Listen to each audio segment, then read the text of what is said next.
Hello, everyone, and thank you for sharing part of your evening with us tonight. We are letting people in from the waiting room, and we'll get started momentarily.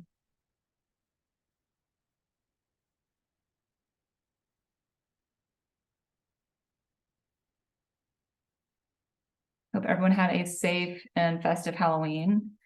Our family went on West Avenue and over to Hanover, and it looked like everyone had a great time. So it was successful. Everyone was happy that the weather held, and my kids came home with a lot of candy. Nice for them to get to participate again. I think we forget kids missed out on pretty much 2 Halloweens because of COVID. All right, we've got some wonderful people joining us. It's terrific to see you all. Hello, Delegate Carr. Thank you for being here. And I think we could go ahead and get going. Just as a reminder to everyone, these meetings are recorded so that people can watch them that weren't able to join us this evening. And we have a great agenda. We are going to start with School Board Member Mariah White with an update on RPS. We'll then have some greetings from our General Assembly representatives, Delegate Betsy Carr, and later in the evening, I think Ray Cousins will be joining us. Then I don't want to say any one person started the show, but I know everyone's always welcomes a report from DPW Director Bobby Vance, and we have his liaison, Carla Childs, with us. Then we will close out with a graffiti pilot program that our office is seeding over at the Tool Bank. And we're delighted to have Executive Director of the Tool Bank, Toby Byrne, with us. And then wrapping it all up, we'll have a quick legislative update and then time for questions. So really appreciate everyone being here. Mariah, I'm going to mute myself and turn it over to you. First of all, I'm going to say good evening to everyone. I hope everyone can hear me. I'm trying to get on so you can see me from running from one job to another. But I would like to give you an update, and I got quite a bit to give you. So I'm going to start out with Fox, talk to Ms. Jacobs to make sure that I have everything covered. The first thing we want to say to Fox is congratulations. They were accredited again this year, so I can give them a big applause. November the 5th at Fox, the Hanover grounds, the original Fox, there will be a cleanup from 9 to 12. We're asking you to bring gloves and tools are all welcome. November the 7th, as you know, is closed, but we will be having teacher and guardian conferences that day. So you can mark that down on your calendar, although that is the voting day. November the 8th is PTA Spirit Day at Torches Tacos in Carytown, 10 a.m. to 10 p.m. November the 12th, there will be Fox and Harrison Jones in the fitness. It's going to be called Fitness Jam. And it's 10 a.m. at Randolph. There's going to be games, food, and fun for the whole family. And all this information I am going to send out so he can post in the newsletter because it is quite a bit. And as you know, school is closed on the 13th, Diwali Day, which is the Indian festival. So we will be closed also that day. For Thanksgiving break, November the 22nd through the 24th. On November the 25th is Fox's Career Day. And I'm going to provide that email, like I said, with the address, just in case you want to come and volunteer and offer the students something in Korea or in your career. November the 28th is middle school night at 6:30 at Clark Springs. We will be having Dogwood Middle School is invited. They will be there.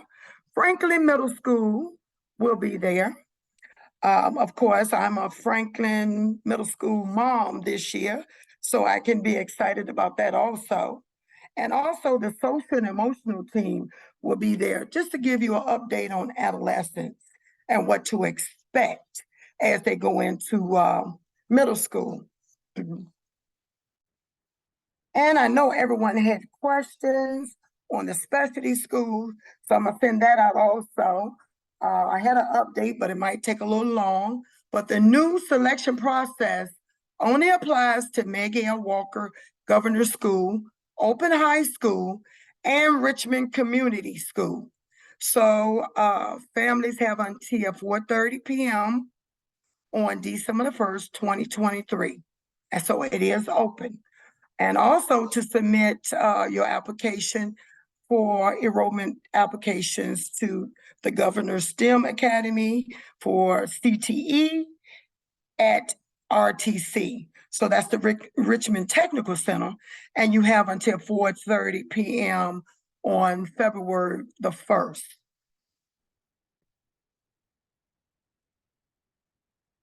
Also, I'd like to give an update on Fox Construction. As you know, the invitation for bids closes Tuesday, November the 7th. The lowest responsible bidder will be selected and negotiations will begin for the contract. The contract will be presented to the school board for the first read at the November 20th meeting, with the second read at the December meeting. If approved, the notice to proceed will be issued and work will be commenced by January. It will start in January. So just a little bit of information is all of the historic applications have been approved and the applications for the permit is at the city right now. That's a little update on the Fox Construction. As you know, I'm going to Carver. Carver yesterday had a boo ball for the students with 0 to 1 absence.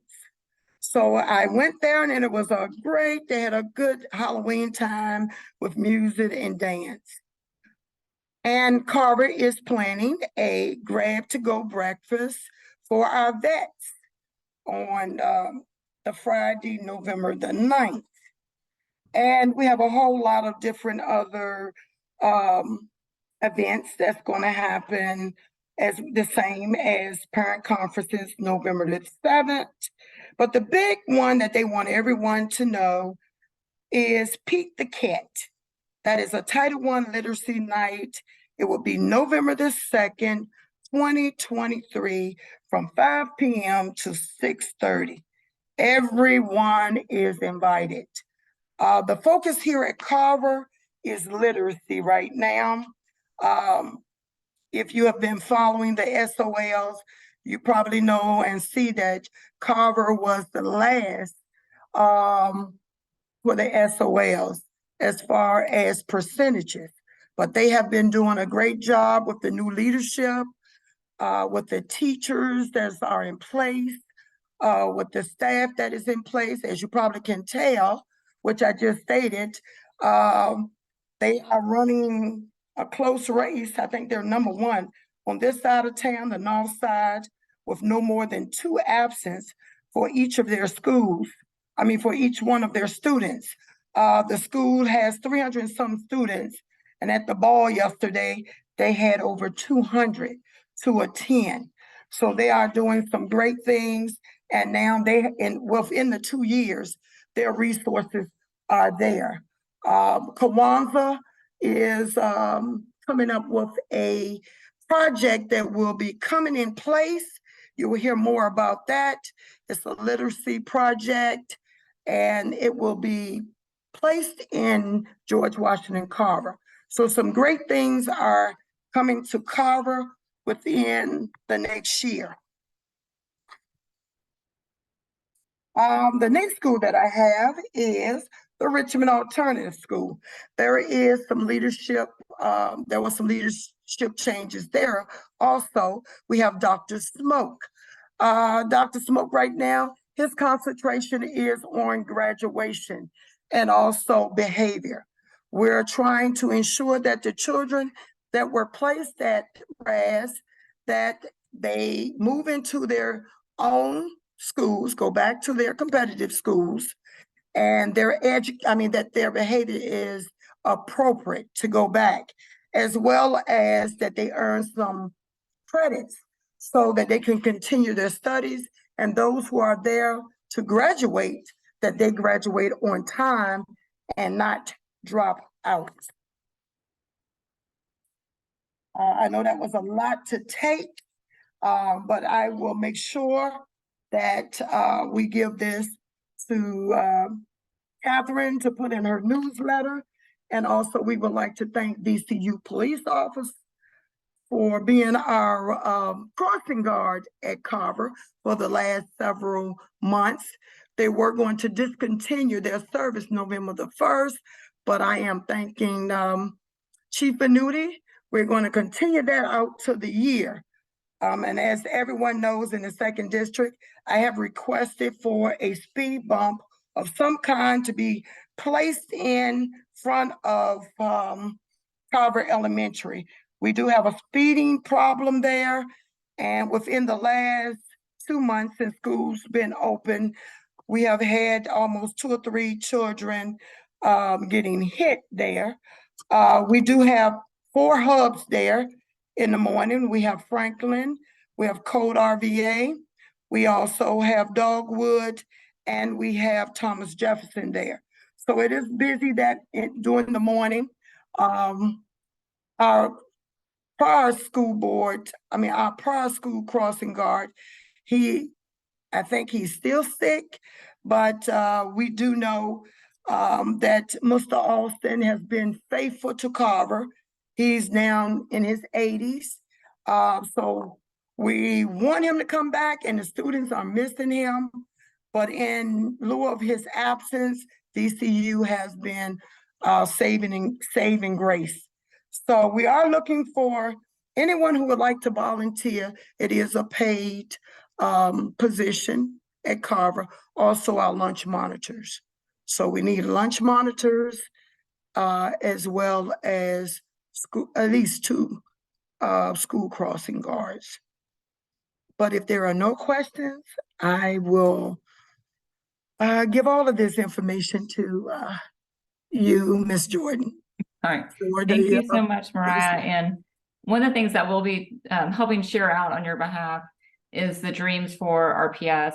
I guess it's 2.0. So the next visioning process for Richmond Public Schools, and be on the lookout. We'll be sending out a meeting for folks to engage with, and you do not need to be a current RPS family to be participating in this. It really affects all of us. We want to have thriving public schools here, and we want your input. So be on the lookout for that. And then also just encourage everyone, Mariah, you're always good about getting folks to volunteer. Our schools really need you. They need your time. There are just so many different ways you can volunteer and make an impact. So 2 good places to look for volunteer opportunities. You can reach out to communities and schools, and then Stay RVA, or just directly contact a PTA for the school or the school itself. But I would hit all of those options. And sometimes when you need help, it's hard to take the time to accept the help, but the help is needed, and we would love to have you guys participating with our schools. Thank you so much. And the next meeting is this Monday coming up at 6 p.m. at River City Middle School. If anyone would like to come, and we do stream live. Thank you. Wonderful. And Sven has put some links there in the chat for Stay RVA and communities and schools. Thank you so much, Mariah. And I think we would love to say hello and thank you to Delegate Betsy Carr. Appreciate you being here. How are things looking in the district? Good, thank you. Thanks, delightful to be with you here. I've been going door to door, and I always love the engagement of all the citizens in our district. Things that people may be interested in, Mariah had mentioned about the speeding, and I know that is an issue in the city, and I'm probably, Bobby Vincent is going to talk about this, but there is a town hall, and people can go and express their views and concerns about speeding. It's going to be at Main Street Station the night after the election. But I also understand there is a survey available, so people can go online and do that. while we're in the speeding, there, and again, I hear about this and traffic and so forth, that, goes up to the state issue level. I know people want to have like speed cameras or speed monitors at the places. I put in something, we have something in the past that cars that go into school districts, they have to reduce their speed. And what I'm getting is that they want to maybe tweak that so that it can be all students rather than just public school elementary children. So we're working on that because that would cover university areas, higher ed areas, other private schools, and so forth. And there has been concern. I put in something, I can't remember now, a couple of years ago, about being localities being able to decrease their speed, making a choice to decrease their speed in certain areas, commercial and residential areas. And there evidently has been some localities across the state have tried to do this, and they've run into some conflict with the state bureaucracy. So we're trying to work that out. Just to follow up on another local issue, we put in something about as we call it, the macho mufflers. Some of the areas in the district were concerned, were bothered by loud noises made by cars at night and during the day, and it was making their neighborhoods, they were having complaints, and people were very concerned about that in the neighborhoods. We did pass something, and evidently that has been successful in some areas, but there is still some conflict with that. And what we have done is that Terry Austin has gotten a study committee going. We have state police and so forth, and various legislators working on that, and we're working on kind of a new solution so that will help our neighborhoods that are still experiencing the loud noises. You probably heard some about the budget that was passed after several months. And one of the things that I heard the most about was the CSO, the combined sewer overflow, and how Richmond didn't get its $100,000 for that. I mean, more than that. And what happened was I wrote a letter to the, I was wrong, I said $1 million. I wrote a letter to the governor, and he responded, told me that they were going to work on that for the caboose budget. And I've also been told that this will be the most lobbied caboose budget in history. Now, the caboose budget is the portion of the budget that they kind of redo or add on or subtract from the last budget that was passed. So the governor, I believe it's December the 14th, will make he will present his budget. This is his independent budget. And there will also be the caboose budget. So that's stuff we're waiting to see what's going to happen in December. There were a lot of things that we got a lot of good things, but there were some disappointments about people who did not get their amendments and so forth. Let me see what else there is. If people have any ideas for legislation, please talk to me, let me know. We're meeting now with a lot of folks with concerns about either budget amendments or legislation that they're concerned about. So the deadline for that will be coming up, and a lot of my legislation is usually constituent initiated. So I'd love to include that. If you all have any concerns or any way that I can be helpful.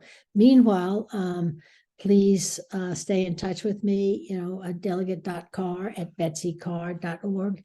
And I would love to, send you my email updates. A lot of people get that and say it's helpful, but also I would love to make sure anybody who wants that gets that. And my telephone is 804-986-6852. So just want to be available and be attentive to you, and hope you'll stay in touch, because that's the way I can be the best legislative representative for you. Thank you so much, Delegate Carr. We really appreciate all your work on behalf of the district, and we will make sure that your email gets out and that folks who are interested in the legislative process and have ideas are speaking up now, because now's the time to be bringing these Now's the comments time. forward, not when all the bills. January is too late. Yeah, exactly. All right, I don't see Ray yet, but I do see our Director of Public Works, Bobby Vincent. And I know Delegate Carr stole some of your material, but we are so glad you're here. And I think you have some slides to put up. I do. Okay. Good evening, everyone in the second district. I am a very close neighbor to the second district, as I'm in the third district. So I'm glad that you have a nice large party, and it's good to see you, Delegate Carr. I've been working with you for many years now, and you didn't steal my thunder at all. Matter of fact, you helped me with it. So let me attempt here to share my screen.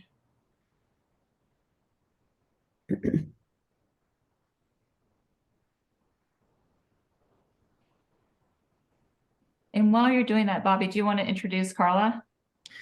Yes, as a matter of fact, I would like to go ahead and start things off by introducing Carla Childs. Carla is a very well-vexed individual in the city of Richmond who is quite familiar with transportation efforts throughout the city, as well as economic development within the city. So Carla has joined the DPW team in order to help us with our coordination efforts with council liaisons, as well as with the community. So Carla Childs, take it away.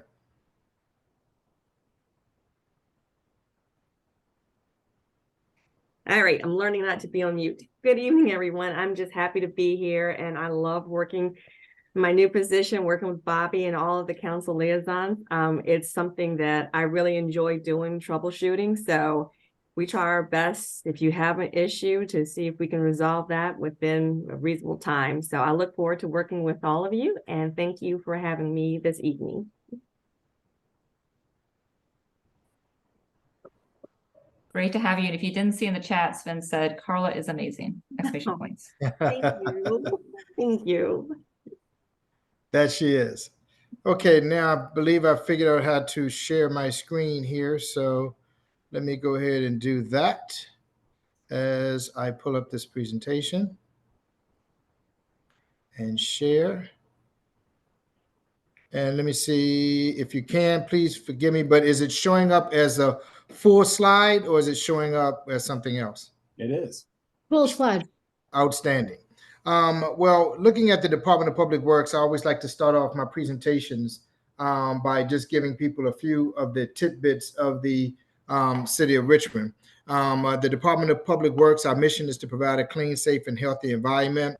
We have a multitude of operating divisions, everything from bridge maintenance, fleet maintenance facilities, street lights, street cleaning, parking, paving, roadway maintenance, solid waste maintenance, urban forestry, and about 5 or 6 other divisions that reside within the Department of Public Works.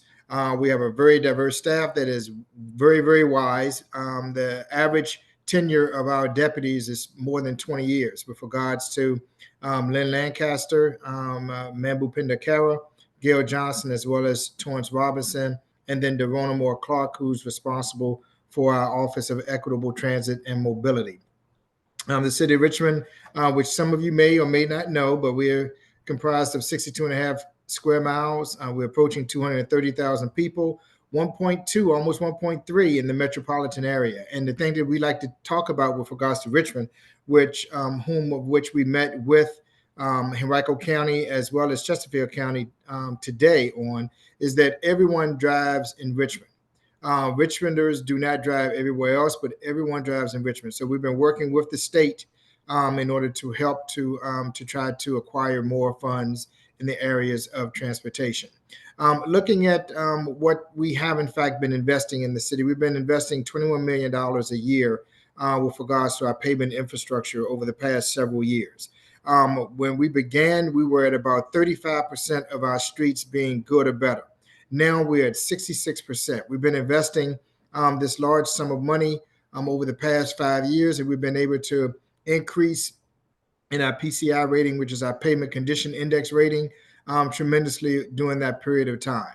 So if you haven't seen any paving in the city of Richmond, I don't know where you've been, but we've been paving pretty much throughout the entire city. We haven't been everywhere, but we have been to at least almost about 2/3 of the city, and we're looking at trying to continue with our efforts in the way of making a difference. The district that you all care most about, of course, is the second district. Now, how does the second district rate right now? About 60% of those streets are good or fair, and that number is going to shoot up significantly as we're in the process of getting ready to do a significant amount of paving in the second district, as we've already kicked off in terms of doing.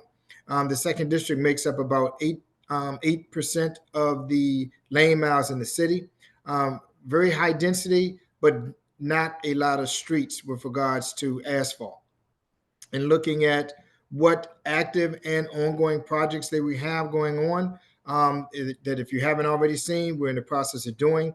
I know Sawyer Gardens is primarily in the first district, but it borders your area, so that's the reason why it's on this one. But Scott's Addition is the biggest, newest, or latest, I guess I should say, paving project that should be beginning on tomorrow. That's about a $1.2 million investment where there's going to be speed tables installed throughout the Scott's Addition area, and it will be, I don't want to say hectic because our paving program is a moving program, but it will be an area that you probably want to take your time when going to and plan for any disruption if you're going there during normal business hours. Arthur Ashe Boulevard towards the south end is an area that we're looking at paving, as well as some other areas that border the second district in terms of Oregon Hill. We just completed Grove and Park Avenue, and also portions of West Main and Elwood, and we're moving into Rosedale, I believe, as we speak. We have about 32 active projects right now going on within the second district, totaling of about $18 million worth of investment. 11 projects in the way of construction project management projects, as well as traffic engineering projects, paving, as I've already indicated, and then maintenance projects. So looking at those maintenance projects, they're sidewalk replacement projects that are taking place on Cutshaw, the 3000 block of Grove, Floyd, Fushi, Harvey, and Marshall. We've infused quite a bit of funding into our sidewalks throughout the city of Richmond, where we were receiving some years ago, not very long ago, about 5 years ago, we were getting about $500,000 a year. We've upped that to over $2 million a year. We've increased our staff from having 2 crews to now we have 5 sidewalk crews, and they are definitely making a difference. So if you haven't seen any sidewalk work in your area, please be patient with us, as it does take longer to do sidewalk work than it does for paving, but we will in fact be on the way. Looking at some other areas of efficiency improvements that we've been trying to make a difference in. Pothole numbers have been going down throughout the city of Richmond, and that's been correlated with the actual number of potholes. About 4 years ago, we were doing 30,000 potholes. That's entirely too many potholes. And this year so far, we've only done 8,000. And that's direct correlation to the number of requests that we have, in fact, been receiving over the years. So we have cut pothole requests and pothole numbers down by about 60% over the past several years. Looking at bike lanes being installed, we're up to, we've installed 8.5 bike lanes so far this year. We've installed over almost 600 ADA ramps, and we've made investments in over 151 lane miles of paving. Looking at our alley, gravel alley production, so far this year, we've done about 1,200 alleys. Now, the city of Richmond has about 3,000 alleys. We're on par to try to do all of our gravel alleys every 2 years at a minimum. Our asphalt alleys, that's a little bit more convoluted. It takes money to do those. Right now, we're able to grade our gravel alleys at about $1,000 a piece, where to pave one of our current impervious surface alleys, albeit cobblestone or asphalt or concrete, is ranging in the area from $10,000 to $20,000 with regards to trying to perform maintenance on those. So that money is coming. We're certainly budgeting for it accordingly, but that's a slower process than it is for the gravel alleys. Looking at our infamous speed tables, right now we're forecast to have a total of 10 installed in the second district this year. That number has already gone up because we are going to be able to pave Lee Street this year. I heard the school board representative talking about Lee Street. We will be paving Lee Street before the end of this calendar year. We're going to be paving it from Bow Street up to towards Belvedere.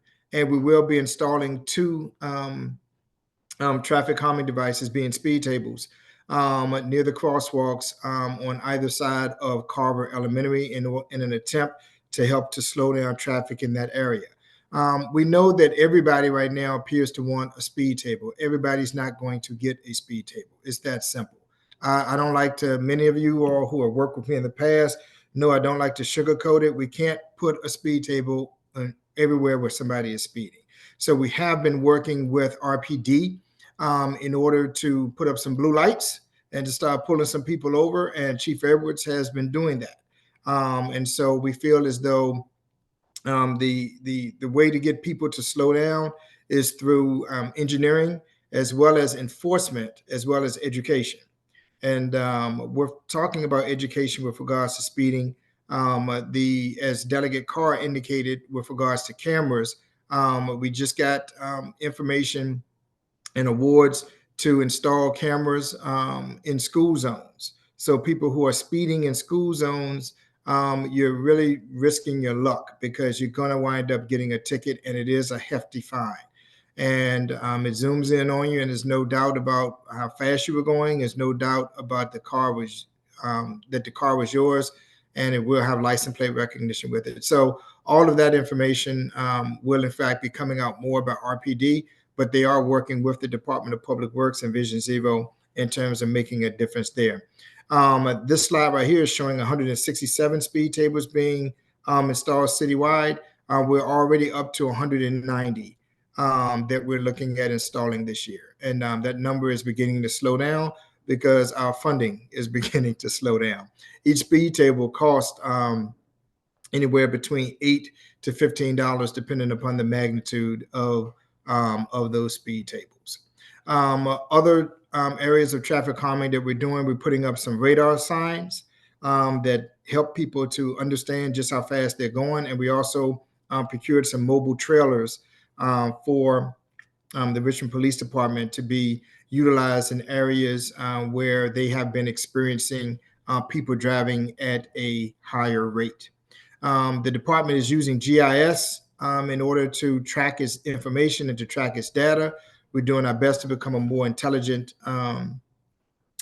department with regards to being able to identify where the issues are, track the age of the issues, and kind of group and coagulate our problems in terms of our repairs in one area to have the biggest impact. We're doing the same thing with regards to solid waste as well as urban forestry, where we have over 120,000 tree sites. We have all of our trees identified by species. And right now we have about 77,000 actually, trees that are installed citywide. So at this point in time, I'd like to open up the floor for any questions and or comments. And we would do our best to be able to provide you with, if not answers today, we would certainly get those questions cataloged between Carla and myself and Sven, and then email you back the answers accordingly. Councilwoman, I turn it over to you. All right, thank you. I know we have some folks who have raised hands, and I think there might be a question in the chat. Sven, will you just go back and forth as you've seen them come in? Absolutely. So Michaela, Director Vincent, just sort of echoed what you were talking about with the continued work on ADA ramp installation, and just said that where she lives, there is definitely a lack of ADA ramps, and that now that she's got an infant and a stroller going around in the neighborhood, she is way more cognizant of that. But to please keep up the momentum there. And Michaela, I'll just say that we hear that in the second district, all across the district, and definitely a need that is still present. Director Vincent, did you have anything to add there? No, if we can get her information, then at that point in time, we can let her know. We normally try to install ADA ramps as a part of our paving program. And so I'm not sure if her neighborhood was recently paved. If it was recently paved, more than likely ADA ramps will be following it soon. If it has not been recently paved, but it's on the schedule, then it'll be done in according to that. And I see she put down Kensington and Mulberry. Awesome. Yeah, so we can follow up on that, Michaela. Thanks for referencing that. Thank you. I will go to one of the folks that raised their hands. And Ben, I think you were the first person that I saw, so I'm going to ask you to unmute. Hey, thanks for that update, Director Vincent and Councilmember Jordan, for having us. I just want to kind of follow up on a little piece of the traffic calming.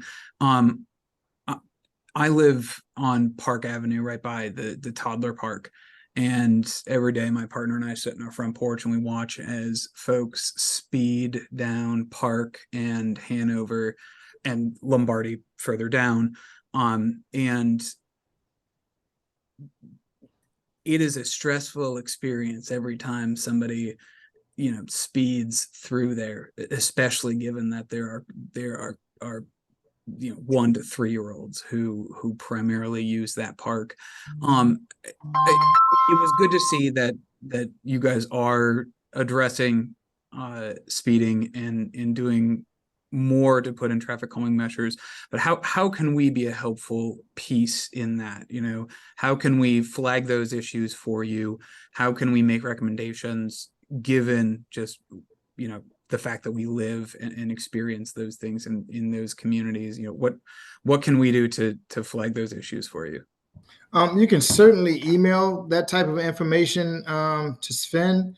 The issue with people speeding and speed tables is this.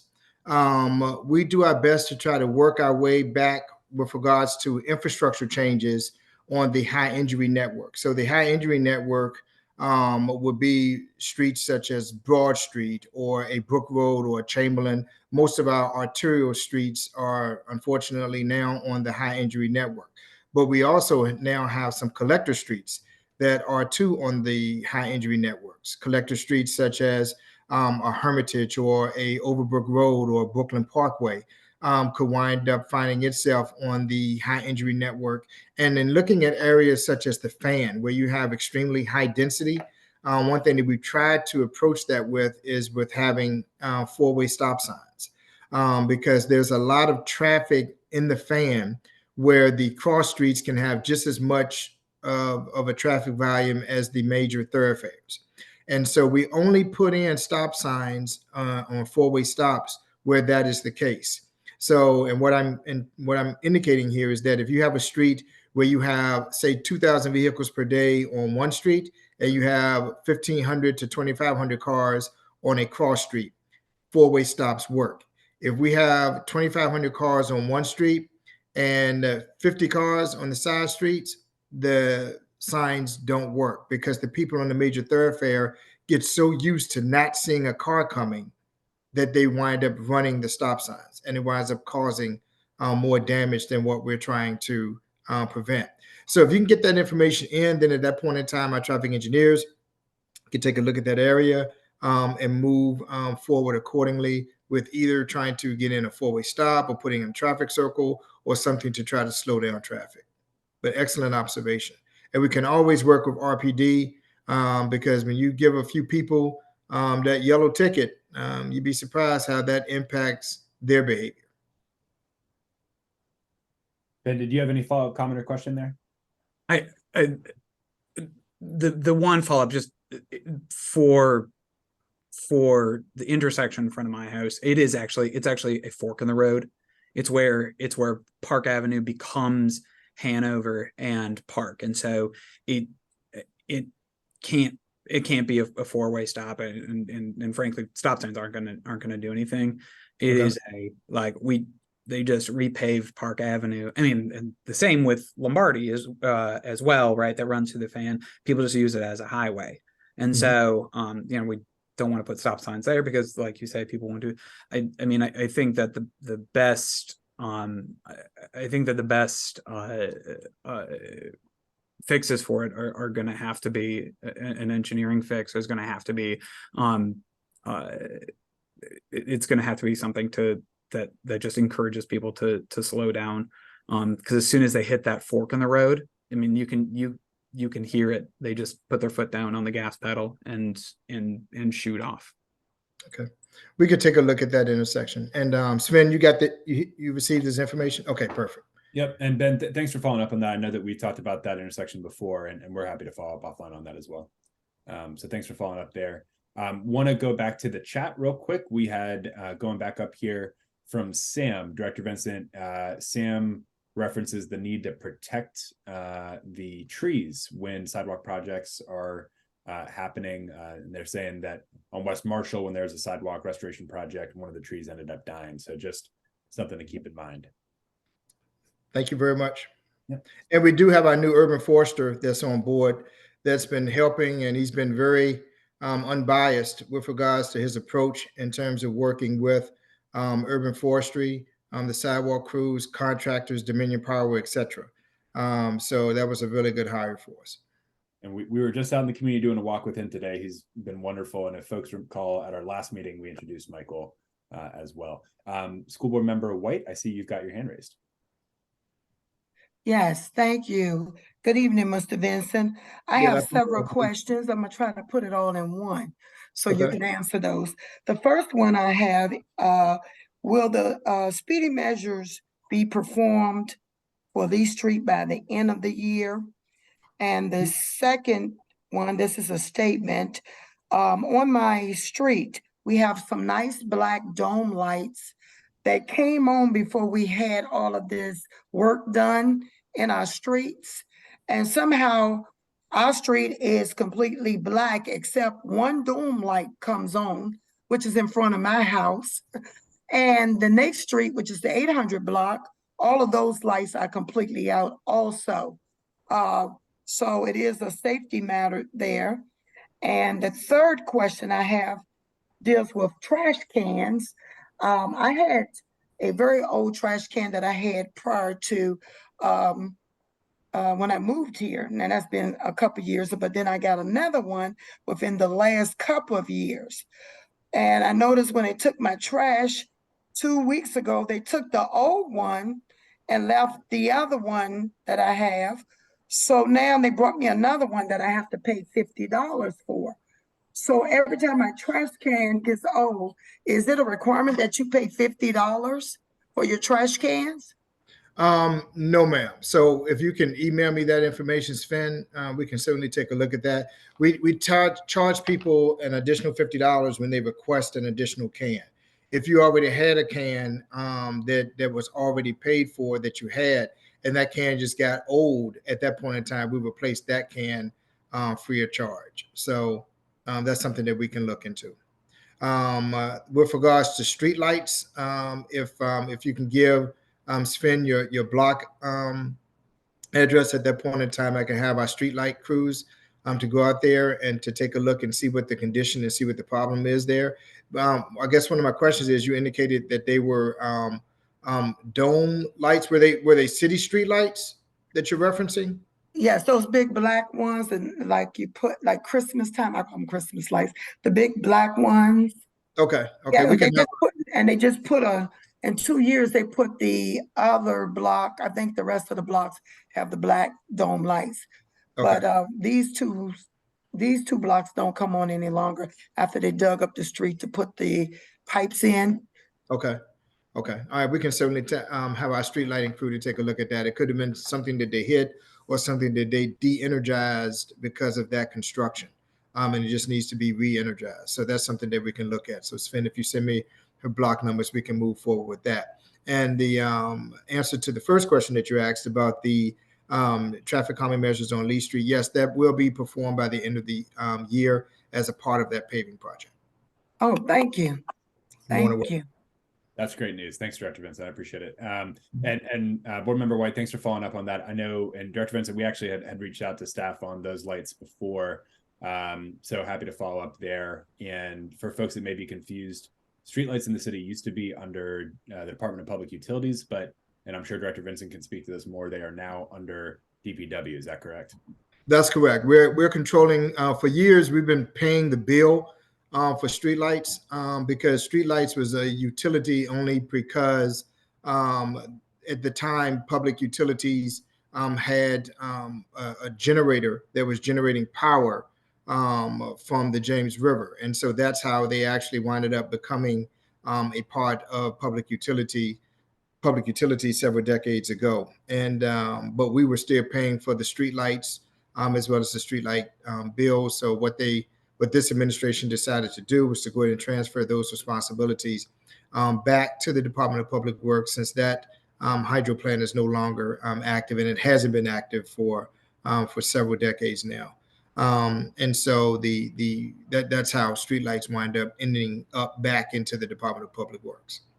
Folks aren't just getting news they can use tonight; they're also getting some. Thank you, Director. Appreciate it. In a little history. Yeah, Laura in the chat asks, "What do we do when ramps?" And I assume, Laura, you're referring to ADA ramps here, but feel free to follow up if I'm not correct. Are shown on plans but are not installed when a project is completed, and I believe she's referencing the Brooklyn Parkway bike lanes. One thing about ramps is that right now, because of the amount of construction work that's going on, ADA ramps are falling behind, or they are way ahead of schedule. So it's really hit or miss with regards to when they're going to be installed, schedule wise. But if you give me that information, I can certainly make certain that that we let you know what the time frame is for those to be installed. Because if they were on the plans to be installed, they should be installed. Great, thank you. So Laura, feel free to follow up with our office and we'll get you connected on that. Let's see, there was a couple more comments about the speed bumps on Park. And Sam follows up to say that there are a number of lights out on the 700 block of West Clay as well. And thanks you for all that you do. Thank you, Sam. So, and happy to, Sam, follow up on that as part of the follow-up in the Carver area as well. And then Andy follows up with, it's exciting to see Scott's Addition getting some attention. And for both Councilor Jordan and Director Vincent, why are we not having developers pay for that infrastructure when they are doing their projects? Very good question. The answer to that last one is that's the primary reason why it's taken so long for us to pave Scott's Addition. And there's still going to be about 6 blocks that's not going to be paved because of the amount of development that's going on. When you walk through Scott's Addition and you see any new concrete that's down in the public right of way, that's what we wind up getting the developers to do. In some instances, we even give developers concrete because they have their contractors there to do the work. That way we can improve and enhance our sidewalk program as a part of their development in a timely schedule for when they do it. So it didn't make sense for us for years. And this is one thing that we've also been running into in the Manchester district. It makes no sense for us to go in and actually put in a sidewalk project within Manchester or within Scott's Addition at this point in time on a street that has any old buildings on it. Because people are coming in and they're turning these old warehouses or these old mechanic shops into 7-story condominium complexes. And so whatever work that we would have installed, we had a ticket that we all laugh at a few years ago. It was an actual request for a sidewalk to be replaced. And 8-story building went in and replaced that sidewalk. So if we would have went in and did that work, less than 5 years later, it would have been torn out. So we are working with developers in terms of them assisting us with regards to sidewalk work. The paving work is ours, but anybody that cuts up my new asphalt, that will be back on that developer. And Annie, I'll just offer there as well from a Councilmatic perspective, there are some state limitations as to how far we can push that with developers, how far the city can push it with requirements for proffers for the public realm. To Director Vincent's point, we do often require, adjacent sidewalk right-of-way improvement, but outside of that, we are somewhat limited and looking to continue to work with our state partners, Delegate Carr and otherwise, to expand our authority there. Julie, I think I see your hand raised. I'm going to ask you to unmute.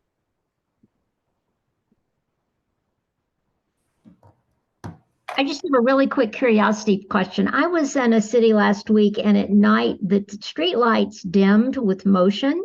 Do we have any of those in Richmond? Have we ever looked at those? No, ma'am, that we do not have. So as far as I know, we don't have any motion streetlights. People do tend to put those on private property, but we don't have any of those in the public right of way at this time. Thanks. You're welcome. Director Vincent, a lot of our newer lights have automatic sensors on them for sensing the light level, though, right? For when they turn on. That is the case, particularly with our sodium vapor. We're moving away from some of those and going with where we're moving into some of our sodium vapor lights. But that is the case with those. But a lot of times with ours, they may give the appearance of dimming, but that's because our transformers are kind of old and our substations are in need of replacement in certain aspects, particularly if it's windy. It would give that appearance. Okay, understood. All right. LED lights. I'm sorry, LED lights is the way that we're going now with a lot of our lights throughout the city of Richmond. So that's a massive replacement. The brightness is there, and also the efficiency is there with regards to generating and producing a lower power bill for us. And that's an ongoing citywide project, right? To transition over to LED. Yes, it is. Okay, great. And Suzanne follows up, Delegate Carr, to thank you for your work on the Macho Muffler bill, and points out rightfully that there are a number of very loud cars and motorcycles still in the city. The question, I guess, being, is this being enforced? And Dr. Vincent, I know that would not be under your purview, but Delegate Carr, did you want to speak to that as well?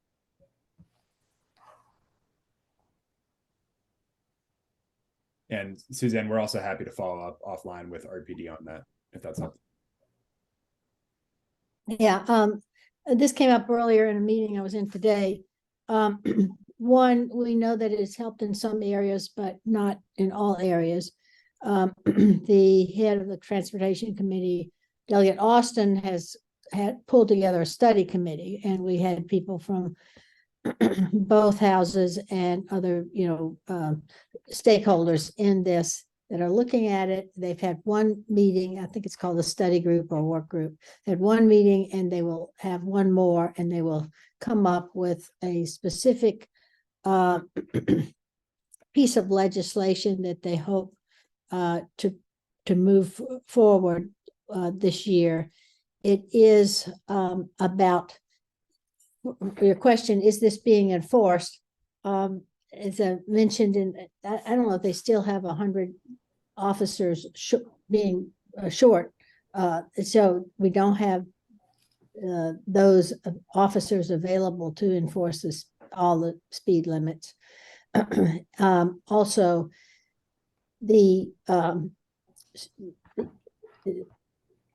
what is happening is that there is a suggestion that's come up that we're kind of moving forward with, is that we would have a police give a citation or stop someone who's been reportedly having a loud noise, and then they would go to a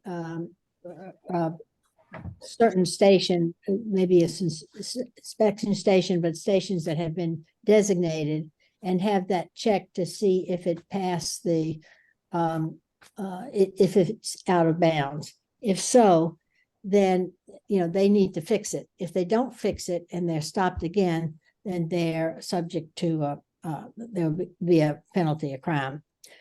So that's what we're trying to work for. I know that motorcycles are a contentious issue, but it's not something.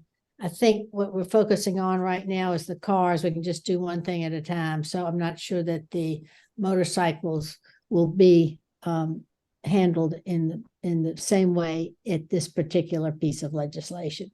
But that we're trying to, I think people are aware around the state that this is a big issue, and continuing to work on it and want to make some positive changes so that people are not being disturbed by it in their neighborhoods.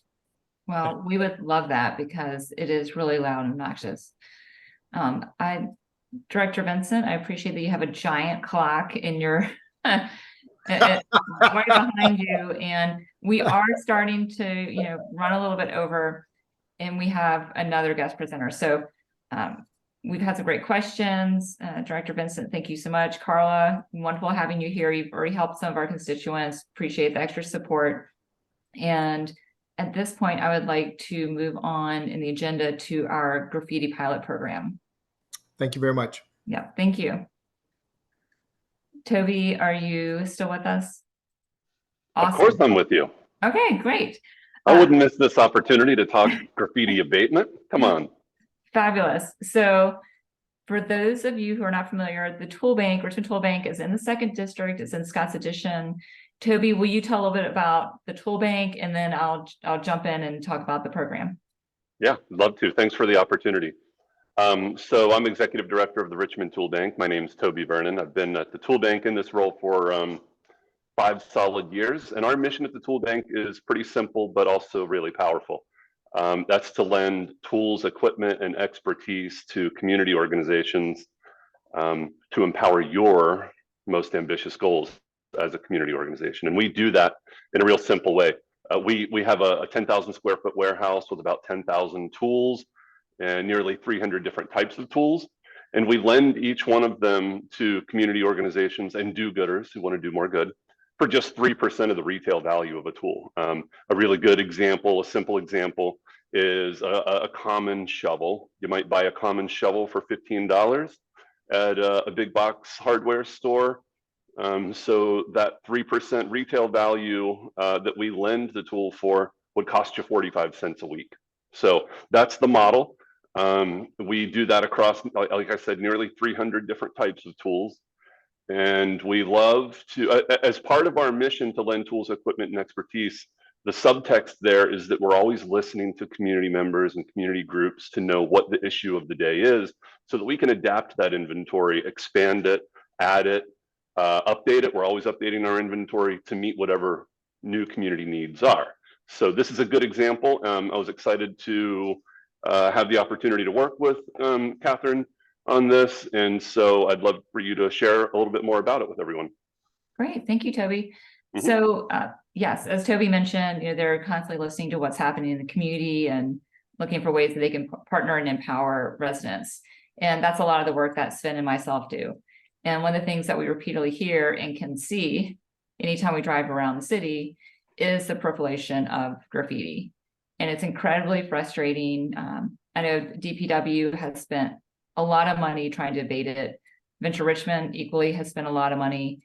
And the truth of the matter is, it's hard to really, it feels like it's hard to make significant progress on it if you're not constantly on top of it. And we can't be everywhere at once.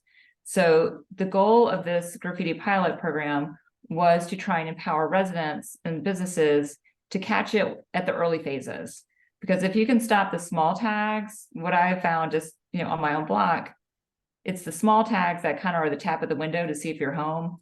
And when you don't get rid of that small tag, they come back with the giant, bubble letters, et cetera. So we have used some of our district funds from last year to help Tool Bank buy some more power washers and create some graffiti abatement kits.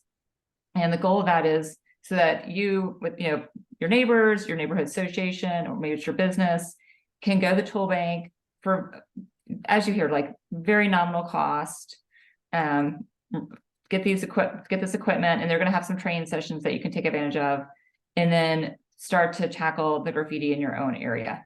Not that you cannot still report this to the city, but we know there's a large backlog, and it's hard for DPW to be everywhere at once.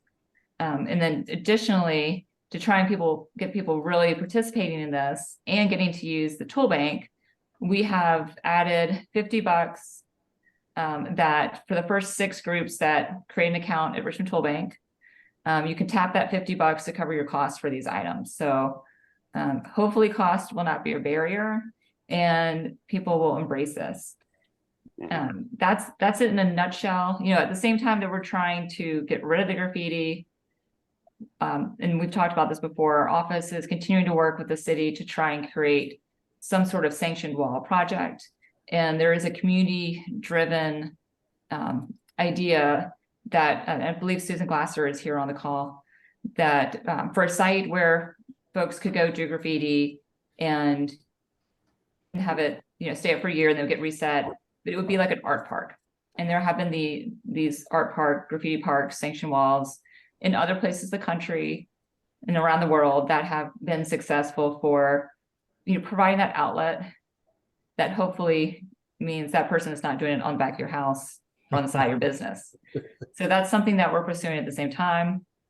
Also, one of my big budget requests this year for the mayor's office is a large chunk of money to really hit our neighborhoods that have seen the worst of this. And I would say that's, along Broad Street, Jackson Ward and Carver have just really been lit up with graffiti.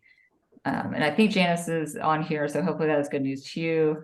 Bobby, I see you back on with your video. Yes, At yes. this point, thank you for that. yeah, I'll pause for any questions, or Toby or Bobby, if you'd like to add anything to this topic. If I could, I would like to get Toby's information, maybe from Sven.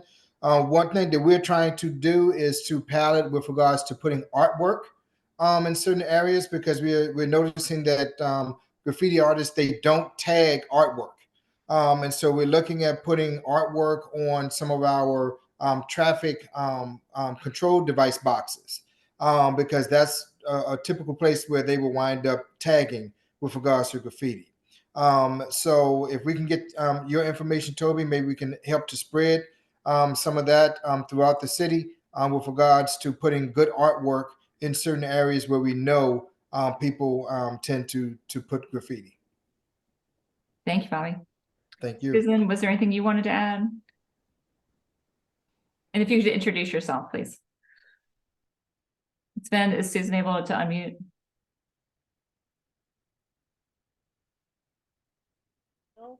There you go. There you go. Sorry. Yes, I just wanted to mention, Bobby, that's exciting to hear, and the Public Art Commission can probably help with some of that as well. Maybe do some kind of a temporary art project, but let's have a conversation offline. But I think we can definitely contribute to that solution. Yeah, and I will mention that, we're issue agnostic for the most part. We just are here to listen to the issues and respond appropriately. I tell you what, over $10,000 in tools this year alone we've loaned for public art. So we have a scissor lift, for example, that throughout the Mending Walls mural project we loaned for free. So many of those murals used all of our tools. So scissor lifts, paint rollers, paint cages, drop cloths, anything but the consumables. So at the same time that we're offering this opportunity to abate graffiti, we're also offering the public art community the opportunity to create their art and keep it fresh and buff over and add new art. And in the Manchester area, we just offered I think it was 15 different artists our tools a couple weekends ago. So whatever your issue is, we're here for it. I'll put in the chat here that we have a couple of tool training opportunities coming up. So you can get to know me. I'll be the one leading the trainings as part of this program. If you haven't received the graphic, we can send the graphic out again. Really simple process. Register as you would any other community organization with Tool Bank. Come and train how to use the tools and equipment. We've costed it out that if you get a pressure washer, some hoses, and some scrub brushes or whatever, that cost to borrow is only going to be $10.48. And if you're one of those first 6, actually we've had five new organizations register, so we have one place open for that $50 credit. But even outside that, as I said, $10.48, and you're borrowing these tools for a week. So you may be using it for just a couple of days or maybe all week. You can abate a lot of graffiti in 7 days for just $10.48. So please register for those trainings. We have plenty of spots open for this Saturday and then again on the 18th of November. And once we sort of understand what the demand for tool training is, we'll add new opportunities. And once we hear from folks what's working in their abatement projects and what's not, we will, continue to listen to what you need and adjust our inventory appropriately. We're here for it. Awesome. Thank you, Toby. Thank you, Mhm. Bobby. Thank you, Susan. And I saw there's a question in the chat about the Sears building. And yes, we were all really frustrated about that. It's, privately owned by Sowers Properties. They sold the spice business to another company. That spice business is still operating within the building and they lease the building. And believe me, we have all been reaching out to Sowers to try and get them to remediate that. Every once in a while they do, but we do not have any ability to make them do it. And as you might imagine, it would eat up a lot of Bobby's resources, that one building, if we just did it over and over again. Would love to see something else. That Sowers has said that they were interested in doing a mural, and we know that murals work. So would love to see that pushed along further. And I wish I had a better reply for that. I do think that building is not long for this world. Sowers has, mentioned that they are doing phase 2 of their master plan. They also own and developed the Carmex headquarters and the Whole Foods and that whole site. So they have, really exciting plans. You can look them up in Richmond BizSense for that area. But for the immediate term, we've been hitting our heads against the wall trying to get them to abate it. They've said they, would look at cameras, etc. But obviously it feels like none of the action is fast enough. Thank you. Mariah, Sven, I'm sorry, you were tracking who was raising hands when, or asking questions. Yep, you nailed it, School Board Member White. Okay. I just wanted to echo a statement with Toby. And I thank him again for doing all those picnic tables for RPS. And he trained me on I think it was a drill or something like that, but it was really fun. The classes was really fun. And all of our schools, as you probably know, have a lot of picnic tables. And we think that all those thanks goes out to Two Banks. So we really appreciate you, Toby. Thank you. I appreciate that. It was a great project. Yes, thank you. Okay, any other questions, Sven? No, we just got a great question or idea from Ainsley, which was to connect Sowers with Mending Walls. And that has been a conversation, Ainsley, and I think that's a great idea. Thank you. All right, well, forging ahead, I believe our last item on the agenda, and this will be quick, was a legislative update from my office. And I would say the city council is working with administration on refining the things that we want to ask the General Assembly to focus on. And part of that's an internal discussion, trying to get on the same page with all 9 districts, and then getting on yet another same page with the administration. But as you might imagine, the common themes are public safety, and that extends from being able to expand where we can put the speed lights, speed cameras, to, more complete streets, Vision Zero funding. I would like to see, as many of the recommendations from the VCU safety study that they did implemented as possible. And then things like, trying to support folks staying in their home.